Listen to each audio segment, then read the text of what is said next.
Ansiedad. ¿Por qué? Da la sensación cuando uno se pasa un rato en internet y en redes sociales que vivimos en un mundo de ansiedad. Todo el mundo conoce a alguna persona que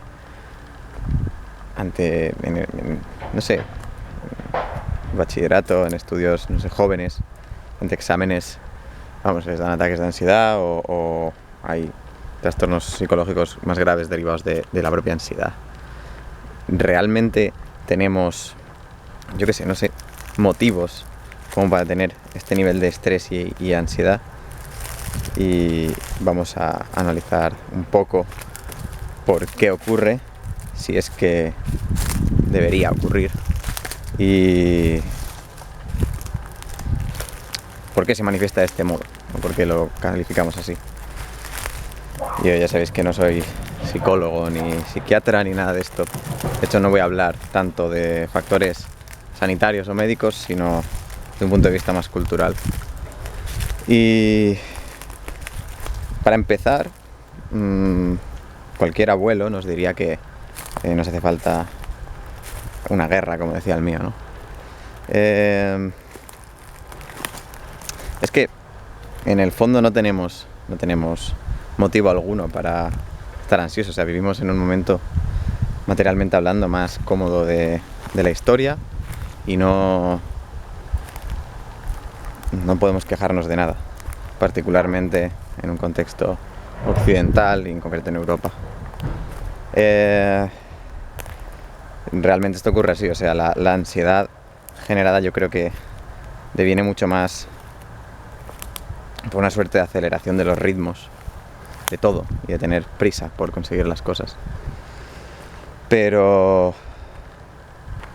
la vida no es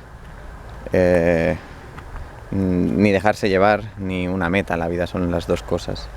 Es decir, la ansiedad creo que deviene sobre todo cuando uno, no tienes ningún camino ni ningún derrotero por el que dejarte llevar, y otro, cuando no tienes claro hacia dónde estás yendo.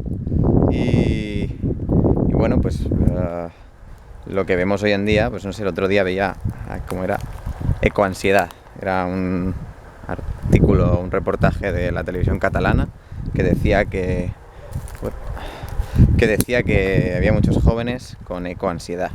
Y me hace gracia porque ellos básicamente aducían que no podían hacer nada contra el consumismo, el gasto de combustibles fósiles, en fin, el discurso habitual del medioambientalismo contemporáneo. Y bueno, a ver, obviamente no se dan cuenta de que a efectos prácticos, por ejemplo, está claro que era mucho menos, o que causaba mucho menos impacto, no sé, el feudalismo económico o la distribución de la tierra en la Edad Media que ahora. Pero claro, si en la Edad Media hubieran conocido las técnicas, por ejemplo, de cultivo o de gestión de la energía que conocemos ahora, habría sido mucho menor, porque estamos hablando de que no había apenas población. Y es eso, al final, por ejemplo, un invernadero que sí, que crea un impacto X o Y, pero si tuvieras que alimentar a toda la población de un país como España, que es de población media, no darías abasto sin la agricultura extensiva, los invernaderos y demás, y te comerías todo el espacio natural.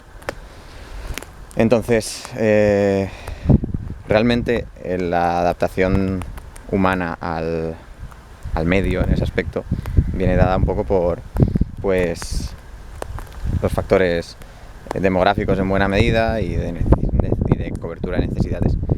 Ahora, hoy en día, volviendo al tema de la ansiedad, tenemos todo cubierto, ¿no? ¿Y por qué aún así seguimos estando tan nerviosos? En la cuestión del camino y de saber por dónde hay que discurrir, y realmente no hay ningún motivo para estar ansioso, pero aún así muchas veces, y todo el mundo podrá haberse reflejado, ha sentido esta presión y llega a veces a extremos de enfermedad psicológica o mental.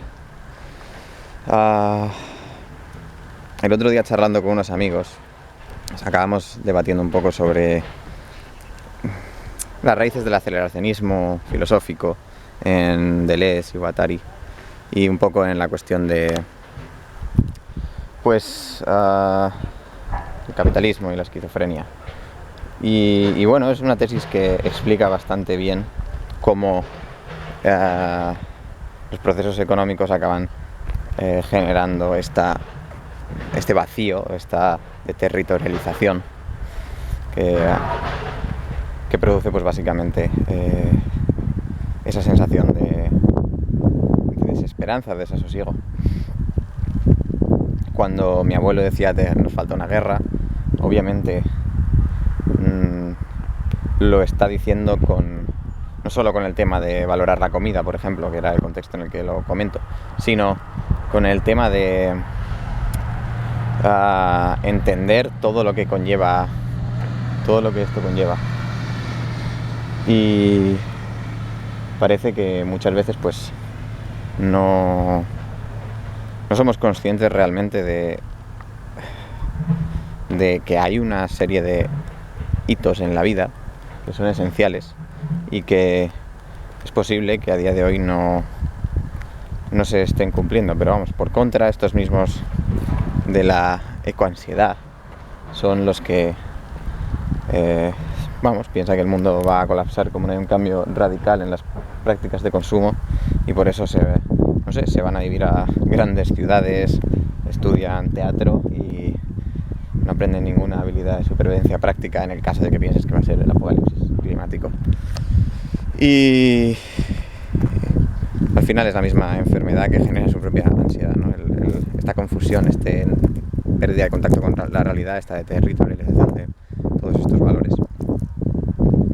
Y bueno, al final la propia posmodernidad va a tener una función o una actuación de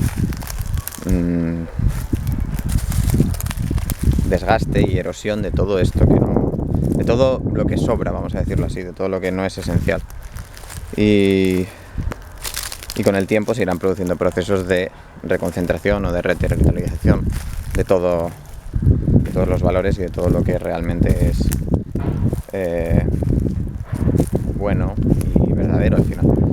Entonces no hay que tener ni siquiera ansiedad por eso. Hay que, lo que digo siempre, tratar de evitar un poco, estar siempre a la última de todo lo que tiene que salir en cuanto a información, en cuanto a política o cultura. Todo lo que al final la gran mayoría de eventos sociales de hoy en día son ruido, incluido la pandemia, incluido las crisis económicas. No tiene por qué desviarnos en absoluto de lo que realmente perseguimos, que es una vida en cierto modo pues ordenada para con unos fines propios y para con una trascendencia. Sobre todo el sentido de la trascendencia, en mi humilde opinión, es fundamental para, como siempre comento realmente, para no perderse y para tener claro que lo que es ruido y lo que es importante. Entonces no hay que hacer dramas, y yo soy el primero que se lo aplica a esto cuando caigo en ciertas dinámicas, ¿no? Y bueno, no hay que... el mundo no se va a acabar en 20 años, ni... mucho pesimismo. Y ya no solo lo veo, hace 2 o 3 años lo veía en lo que comentaba el otro día, ¿no? En ciertos sectores más internauticos online, de decir, la conspiración tal o cual, la izquierda, derecha, me da lo mismo. Hoy en día veo a la gente triste. En parte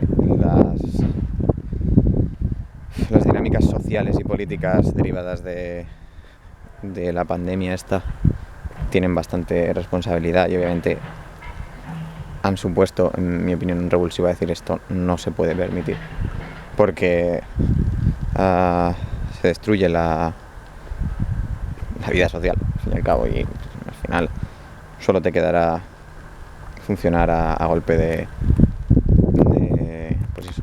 coerción, que un poco, pues bueno, siempre va a ser necesario, pero obviamente los límites a los que se llegan pues no son deseables para absolutamente ninguna sociedad sana. Y bueno, dicho esto, ¿a qué mundo vamos? Pues vamos a un mundo en el cual no va a llegar el juicio final mañana, ni el apocalipsis climático, ni vamos a ver probablemente grandes cambios, ni grandes shocks. Vamos a vivir tranquilamente y vamos a tener que afrontar esta tranquilidad y este desasosiego de una disciplina personal muy fuerte, quizá más fuerte de la que han tenido muchos de nuestros antepasados, aunque nuestros antepasados llevaban esto de serie, porque estaban acostumbrados a pasar penalidades muchas veces, no siempre, pero muchas veces, o a madurar antes quizá. No era infrecuente que, no sé, que las hambres o las guerras te hicieran pasar por situaciones muy jodidas o muy duras, que ha dicho Tutraco, muy difíciles, y no hay que un poco ver ese ejemplo, ¿no? de pues lo que vamos a ver, si la humanidad llega hasta aquí tal y como estamos, en un periodo en el cual pues en fin, no sé, somos demográficamente muy grandes y puede que no crezca más, puede que crezca menos, pero la cuestión es que no va a haber un colapso radical, es bastante improbable. Y si ocurre, pues lo mismo, más fácil por este lado, realmente. Entonces, ansiedad, pues ninguna, realmente, porque no tenemos nada que replicar o que tal a lo que se nos ha dado y a lo que tenemos. Y no sé, muchas veces cansa ya, no sé, yo no sé cómo la gente no está cansada de todo este tremendismo con características derrotistas en las que llevamos mucho tiempo metidos. Yo te diría que es un proceso que se inicia probablemente después de la Segunda Guerra Mundial, y hasta aquí nos ha llevado. Y lo que hay que hacer es evitar el ruido y centrarse en lo que es esencial. Y todo el mundo sabe lo que es esencial, porque nadie está en el fondo completamente separado de su alma o de su esencia, y por ahí hay que hacer trabajo. Entonces, nada más, es muy importante tener claro el ejemplo pasado. Por eso recomendaba el otro día para 2022 leer canon clásico medieval, libros viejos que tienen esa garantía de supervivencia, y nada más, dar gracias realmente. Hay un paso muy importante en la oración, esto no lo he oído a nadie, suelo decir yo, y es el valorar o darte cuenta de la diferencia entre pedir y dar gracias. Y no sé, meditadlo realmente, no os quedéis con la frasecita. Nada más, nos vemos en el próximo vídeo, y no es que esté triste y pesimista, pero estoy bastante cansado hoy, así que nada, pero tocaba, un pasito por aquí. Y nada más, nos vemos pronto.